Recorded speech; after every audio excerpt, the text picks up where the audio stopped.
What would you do if your entire life turned out to be a lie? Could you handle the truth if the person you love had a secret that could destroy everything? In this true crime case, we reveal the horrifying story of a husband who discovers a shocking truth about his wife, one that ends in a brutal, grisly murder. In Houston, Texas, a newlywed husband uncovered a secret so dark, so devastating, that it led to one of the most gruesome crimes the city had ever seen. This isn't just a story about a hidden past or broken trust. It's about a marriage that spiraled into pure horror, shocking even the most hardened detectives. The secret was deadly, and when it came out, it tore lives apart in the most brutal way. On the outside, Marcus Johnson and Ebony Davis appeared to be a picture-perfect couple. Their love story was one straight out of a romance novel, the kind that friends envy and strangers admire. Both Marcus and Ebony were Black Americans from the vibrant city of Houston, Texas, where they first met at a community event organized by their local church. Marcus, a tall, muscular man with a rugged charm, was a 32-year-old construction worker with deep ties to his family and community. Raised in a strict conservative household, Marcus grew up with strong values and a sense of pride in being a provider. He was known for his hard work and dedication, a man who had his life together. His friends often joked that Marcus was the kind of guy who would take care of everyone before thinking of himself. He was a protector, someone who held traditional values close to his heart, especially when it came to marriage. Ebony, on the other hand, was stunningly beautiful. At 28, she was the kind of woman who turned heads wherever she went. Tall, with a glowing brown complexion, captivating dark eyes, and an infectious smile. She worked as a hairstylist, building a name for herself in the local beauty scene. People admired her confidence and charm, but what drew most people to Ebony was her warmth and charisma. She had a way of making everyone feel special, and it wasn't long before Marcus was drawn to her like a magnet. Their courtship was quick but intense. Friends and family were surprised at how fast things moved between them. Within months of their first meeting, Marcus was bringing Ebony to every family gathering, proudly showing her off as the one. She fit seamlessly into his life, quickly winning over his mother, siblings, and close friends. Marcus himself had fallen fast and hard, so much so that within a year, he proposed. Ebony, with tears in her eyes, said yes without hesitation. To the outside world, it seemed like they were living a fairy tale. But beneath the surface, cracks were starting to form. Cracks that Marcus couldn't see, but would later become impossible to ignore. Their wedding day was a dream come true for both of them. Held in the historic Houston Baptist Church, it was a grand affair attended by over 200 guests. The ceremony was perfect. Marcus stood at the altar, his heart racing as he watched Ebony glide down the aisle in a shimmering white gown. She looked like a goddess. Marcus couldn't help but think how lucky he was to have found such a beautiful and loving woman. But even on their wedding day, there were subtle hints of unease, things Marcus brushed aside in the excitement of the moment. Ebony seemed distant at times, her gaze lingering in the distance, lost in thought. When they exchanged vows, Marcus noticed her hands trembling ever so slightly. He chalked it up to wedding day nerves. But there was something else there, something that felt off. Their honeymoon was equally luxurious. Marcus spared no expense, whisking Ebony away to the Caribbean for 2 weeks of sun, sand, and endless romance. Yet despite the beauty of their surroundings, Marcus felt something was holding Ebony back. She would occasionally withdraw, become quiet, and her eyes would take on a distant look, as if she were wrestling with something deep within. When Marcus pressed her about what was bothering her, she'd quickly brush it off, blaming it on stress or homesickness. "Don't worry about me, baby," she'd say, wrapping her arms around him, giving him the kind of smile that could melt his heart. But Marcus couldn't shake the feeling that there was something Ebony wasn't telling him. After the honeymoon, life moved forward as any newlywed couple would expect. They settled into their small but cozy home on the outskirts of Houston, a quiet neighborhood that offered them the privacy they craved. On weekends, Marcus worked around the house, fixing up the yard, while Ebony focused on growing her beauty business. It was the kind of life Marcus had always dreamed of. He had the perfect wife, a comfortable home, and a future that looked bright. But as the weeks turned into months, the unease in their relationship grew. Marcus began to notice subtle changes in Ebony's behavior. She became more secretive, locking her phone whenever Marcus was around and disappearing for hours at a time without explanation. She started working late, claiming she had more clients. But when Marcus dropped by the salon to surprise her, he would often find it empty. The excuses became frequent. Meetings with friends he'd never heard of, phone calls she would take in hushed tones. Marcus's suspicions grew, but he didn't want to believe something was wrong. He loved Ebony deeply, and the thought of her keeping something from him felt like a knife twisting in his gut. He convinced himself that he was overthinking it, that the stresses of married life were simply catching up to them. After all, no relationship is perfect, right? But the tension only increased. Intimacy became less frequent, and when it did happen, it felt strained. Ebony would turn away after, refusing to look Marcus in the eyes. She often seemed on the verge of saying something, her lips parting as if to reveal a truth she couldn't bring herself to share. It wasn't until one fateful night that everything unraveled. Marcus had always been the type to respect Ebony's privacy, but his growing doubts led him to do something he never thought he would. He decided to search through her things. While Ebony was out with friends, Marcus rifled through her drawers, looking for something, anything, to explain the growing distance between them. That's when he found it, a small box hidden in the back of the closet, tucked away under piles of old clothes. Inside, he discovered documents that made his blood run cold. There, among various papers, was a birth certificate bearing a name Marcus had never seen before, Elijah Davis. Confused, he dug deeper and found medical records dating back years, records detailing Ebony's transition from male to female. Marcus's world stopped. He felt as though the air had been sucked out of the room. His hands trembled as the weight of the revelation crashed down on him. The woman he had married, the woman he had vowed to love and cherish, had kept this from him. Ebony had been born male, and she had never told him. For Marcus, it wasn't just a secret. It was a betrayal of everything he believed in, everything he thought their relationship had been built on. His mind raced with a mix of emotions, anger, confusion, heartbreak. How could she have hidden something so important from him? The person he thought he knew felt like a stranger.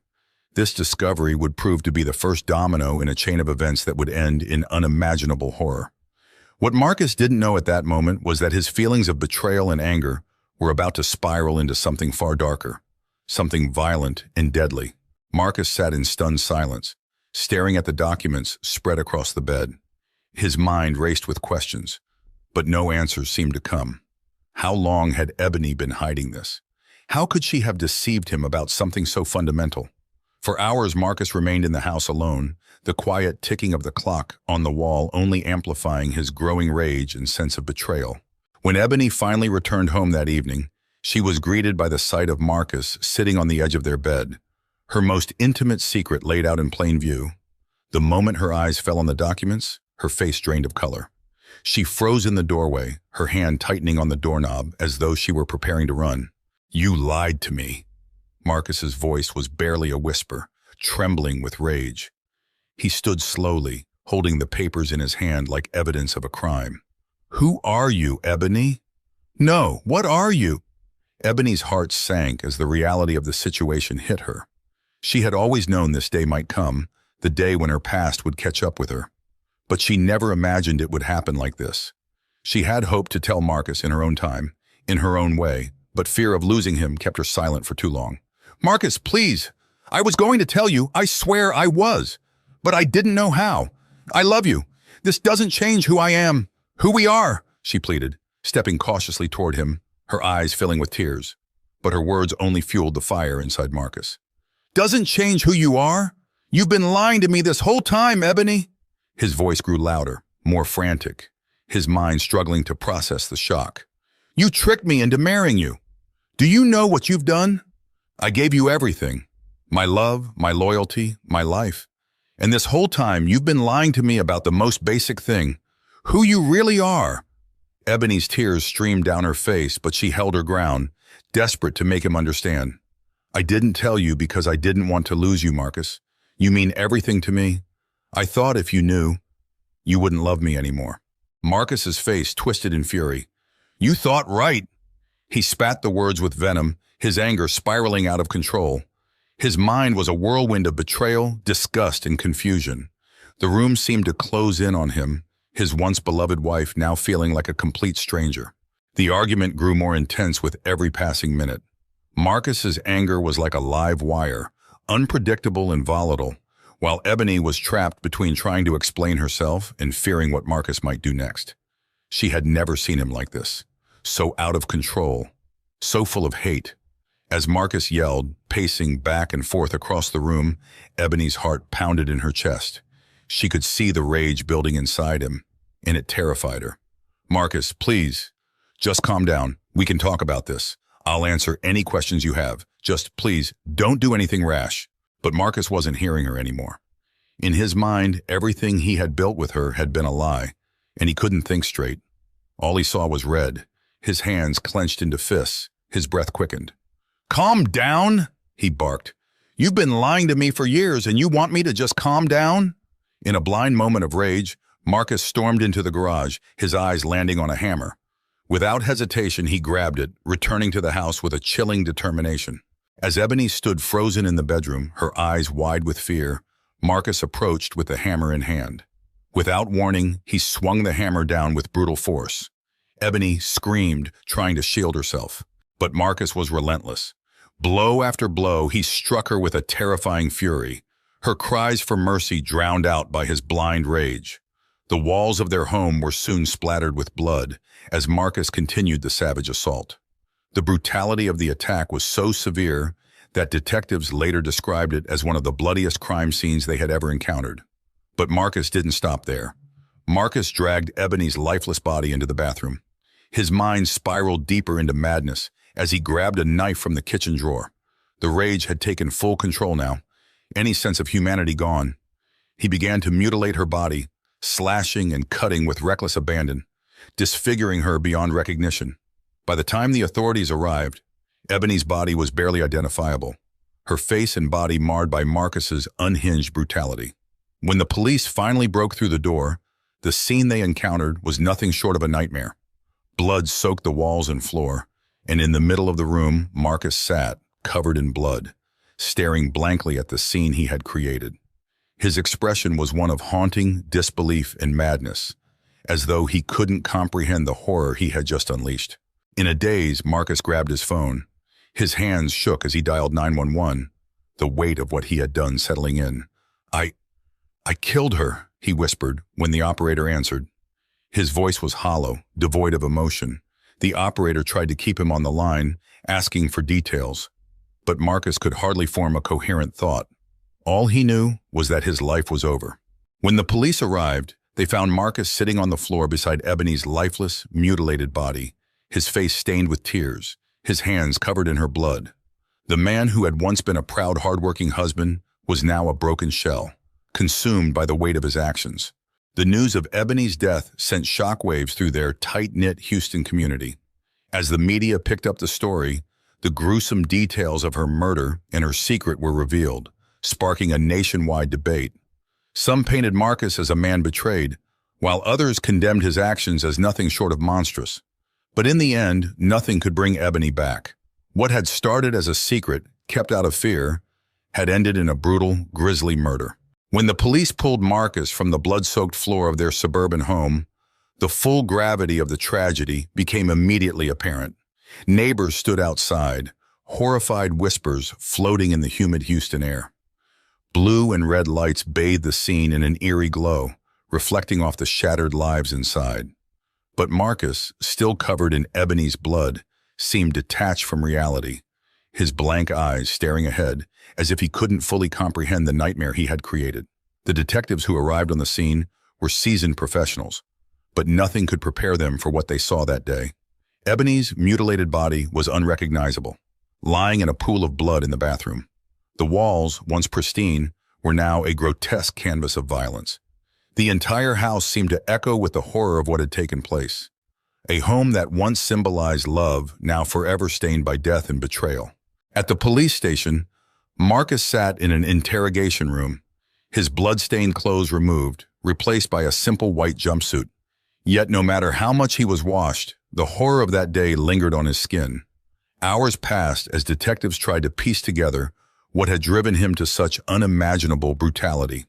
"Why did you do it, Marcus?" one detective asked, his voice steady but probing, trying to find a crack in the wall of silence Marcus had built around himself. For the first time since his arrest, Marcus looked up. His eyes, hollow and haunted, were filled with a mixture of sorrow and disbelief. I didn't know what I was doing," he mumbled, his voice barely audible. "I loved her, and she lied to me. She wasn't who she said she was." The detective leaned forward, his tone becoming more insistent. "So you decided to beat her to death? And then mutilate her? Do you realize what you've done, Marcus?" Marcus's gaze dropped again, and he remained silent, as if the weight of his actions was too much to bear. It was clear that something had snapped in him, a fragile mind pushed to the breaking point by a combination of betrayal, rage, and his own deep-seated insecurities. The brutal crime made headlines across the nation, not only because of its shocking violence, but also because of the controversy surrounding Ebony's past. The revelation that she had been a transgender woman sent shockwaves through the media, sparking debates on gender identity, secrecy, and the limits of trust in relationships. Some called Marcus a monster, a man driven by his own insecurities to commit an unspeakable act. Others, disturbingly, framed him as a victim of deception. As the trial date approached, Marcus's legal team prepared to mount a defense centered around emotional distress, attempting to portray him as a man who had been so betrayed that he lost control in a moment of madness. The defense argued that Marcus had been pushed to the brink by the shock of discovering his wife's secret and the deep emotional toll it took on him. The prosecution, however, painted a very different picture. They presented Marcus as a cold-blooded killer who had brutally murdered his wife in an act of savage rage. Ebony's character was put under scrutiny, and her private life became fodder for the tabloids. But the focus remained on Marcus, whose actions on that fateful day would be dissected and analyzed in court. Witnesses were called to testify.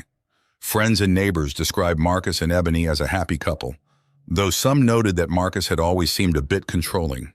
As details of the crime scene were revealed in the courtroom, photos of the blood-splattered walls, the hammer used in the attack, and Ebony's mutilated body, the jury sat in shocked silence. One of the most gut-wrenching moments came when Ebony's mother took the stand. Her face etched with grief, she recounted how much her daughter had loved Marcus, how she had always worried about telling him the truth, but hoped that one day he would accept her for who she was. Her words hung in the courtroom like a heavy cloud. She just wanted to be loved, and instead she was murdered. After weeks of testimony, closing arguments, and emotional pleas from both sides, the jury returned with their verdict: guilty of first-degree murder. Marcus showed little reaction as the sentence was read, his face a blank mask of resignation. He had gone from a newlywed husband with a promising future to a convicted murderer, his life now a shell of its former self. As he was led from the courtroom, Marcus glanced up at the gallery, where Ebony's family sat, their eyes filled with pain and loss. It was clear that no amount of justice could ever bring her back or undo the damage that had been done. Even after the trial, the case continued to stir debates online, racking up millions of views on YouTube as documentaries and clips of the trial circulated. Ebony's friends and supporters mourned the loss of a woman who had simply wanted to live her truth, but paid the ultimate price for it. They created a viral #JusticeForEbony movement that called for greater protection and rights for transgender people, bringing attention to the high rates of violence against the trans community, especially Black trans women. The house where Ebony had been murdered was eventually sold, but neighbors say it never felt the same. The horrific events left a scar on the community, one that would take years to heal. Meanwhile, Marcus's family tried to come to terms with the horrifying crime, with some members claiming they never truly knew the man capable of such violence. This case isn't just about murder. It's about how secrets, when buried too deep, can explode in ways no one expects. Ebony's life was cut short not because she wasn't brave, but because the world wasn't ready to accept her. Marcus's uncontrollable rage is a chilling reminder of the dangers that come when identity, trust, and masculinity collide in tragic ways. This case, sensationalized across social media, continues to serve as a grim example of how deeply rooted fears and societal pressures can tear lives apart in the most brutal of ways.